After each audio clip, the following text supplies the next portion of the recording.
Olá, meus amigos, tudo bem? Hoje eu quero fazer um Chega Mais Perto diferente. Quero falar um pouquinho sobre a Copa do Mundo.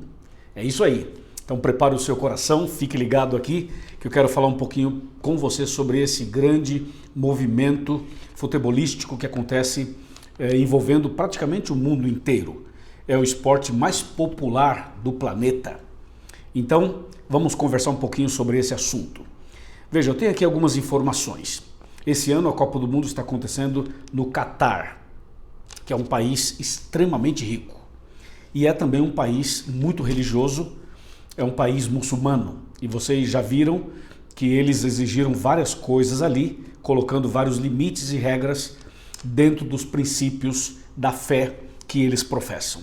Isso é interessante e realmente chama a nossa atenção. A importância da fidelidade aos princípios que nós cremos, no nosso caso como cristãos, na palavra de Deus. Veja, tem uma informação curiosa. O primeiro colocado, ou seja, o campeão dessa Copa do Mundo, vai levar 42 milhões de dólares. O segundo colocado vai levar 30 milhões de dólares. O terceiro colocado, 27 milhões de dólares. E depois tem outras premiações para as demais seleções.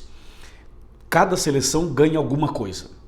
E à medida que vai se classificando, mudando de fase, eles ganham um pouco mais. Então é um movimento muito grande, muito dinheiro corre nesse campeonato envolvendo as seleções praticamente do mundo inteiro.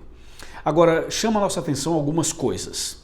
Por exemplo, para alguns jogadores e para algumas seleções, certos jogos são uma verdadeira batalha. E alguns dizem assim, esse jogo é guerra, porque é um jogo importante, está sendo disputado muito dinheiro e por isso eles falam assim, é uma questão de guerra mesmo, de batalha, né? É importante também destacar que num campeonato mundial como esse, numa Copa do Mundo como essa, todas as seleções, claro, classificadas participam, mas só uma leva o prêmio máximo, só uma é campeã.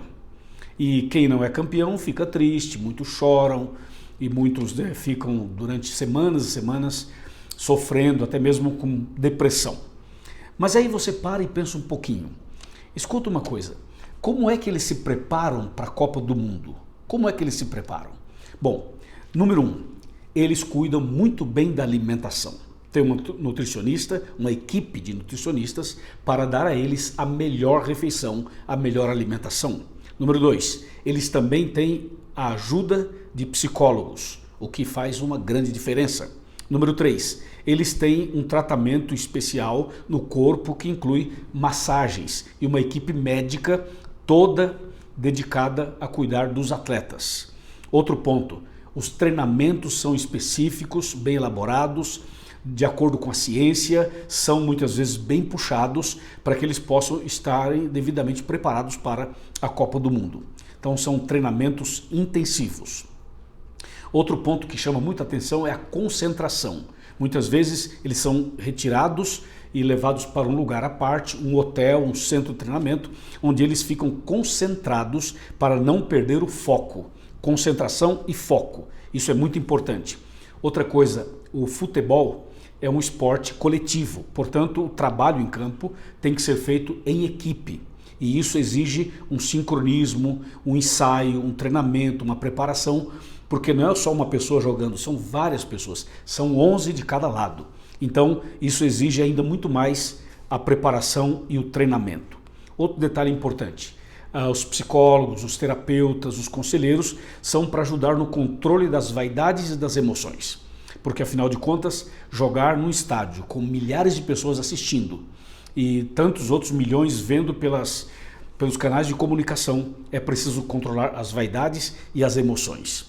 Outra coisa importante é que numa Copa do Mundo e em qualquer outro campeonato tem regras, tem leis, tem limites. Não pode usar qualquer coisa, não pode beber qualquer coisa, não pode comer qualquer comida e não pode chegar em qualquer horário. Tem regras, tem limites, tem leis. Outra coisa, no estádio existe uma multidão, um grupo, uma multidão de um lado torce a favor e a outra multidão torce contra. Então é de fato uma batalha que tem uma pressão muito grande psicologicamente falando. exige muito equilíbrio e muito domínio próprio dos atletas. Agora, diante dessas informações todas, eu quero ler para você duas passagens da Bíblia. A primeira passagem está no livro de Mateus, no capítulo 20 e no verso 16. Anota esse texto aí que vai ser interessante para você. Mateus 20, 16, fala assim: assim os últimos serão os primeiros e os primeiros serão os últimos, porque muitos são chamados e poucos escolhidos. Ou seja, no reino de Deus é assim, os últimos serão os primeiros. Resumindo, na Copa do Mundo não, ou a pessoa é o campeão ou não é, né? E aquele que fica em último lugar ainda sofre uma humilhação e uma pressão psicológica maior. No reino de Deus não. No reino de Deus não importa se você chega primeiro, chega em segundo, chega em quinto, em décimo ou chega por último. No reino de Deus o importante é chegar.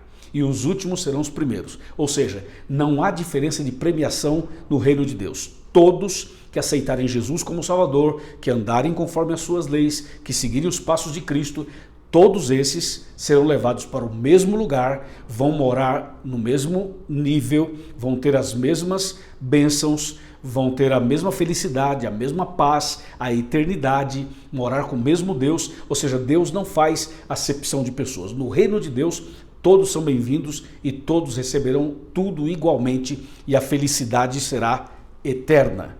Por isso, uma comparação com o reino de Deus agora não é uma comparação, mas é só para fazer um paralelo. Veja só, na preparação para o céu, nós também temos que cuidar da alimentação.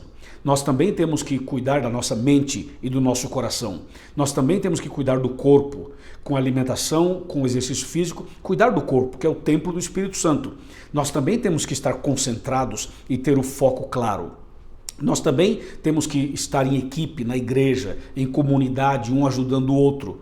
Nós também temos que abandonar as vaidades e aquilo que não é da vontade de Deus. Nós também temos que cumprir leis, regras e limites. Nós também estamos nesse grande conflito onde existem os adversários, os inimigos, que é Satanás e os anjos maus, mas também nós temos do outro lado Deus e os anjos maravilhosos que estão conosco, nos ajudando e nos protegendo. Amém? E finalmente mais um texto com o qual eu quero terminar esta reflexão. 1 Coríntios 9, de 25 a 27 diz assim: todo atleta em tudo se domina. Aqueles para alcançar uma coroa corruptível, nós, porém, a incorruptível. Amém? Verso 26. Assim corro também eu, não sem meta, mas luto, não como desferindo golpes no ar. Olha que profundo isso.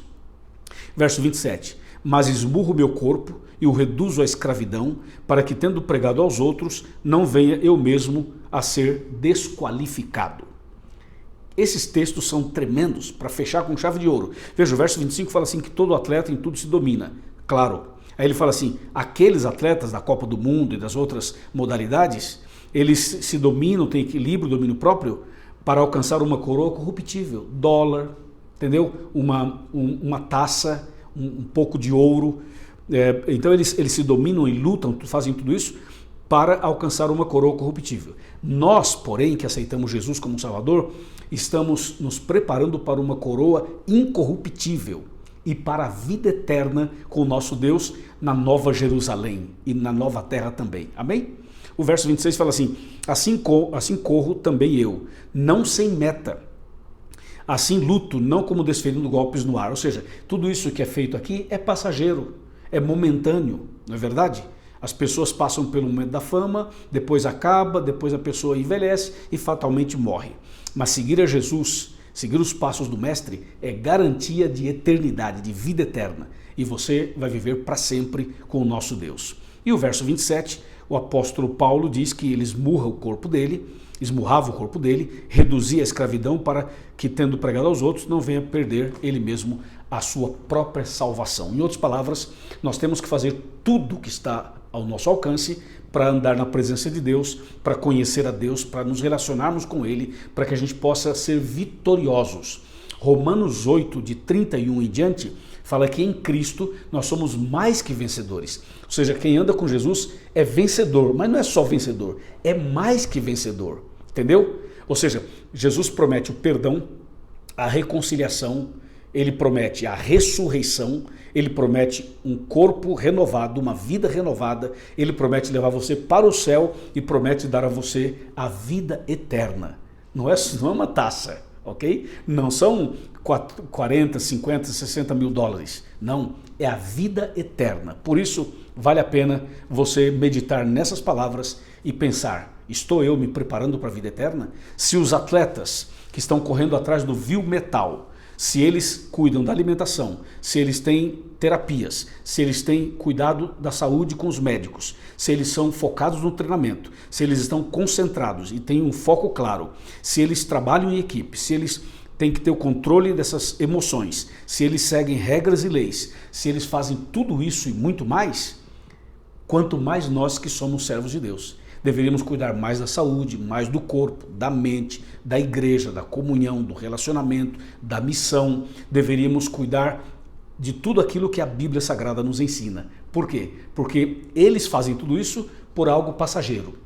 E nós temos que fazer tudo isso e muito mais porque temos algo eterno. A salvação não é pelos seus méritos, pela sua capacidade. É pelos méritos de Cristo Jesus. É por sua graça e sua misericórdia. Que Deus te abençoe, continua firme e lembre-se, tudo aqui na terra é passageiro, mas o que Deus tem para você é eterno, é para sempre.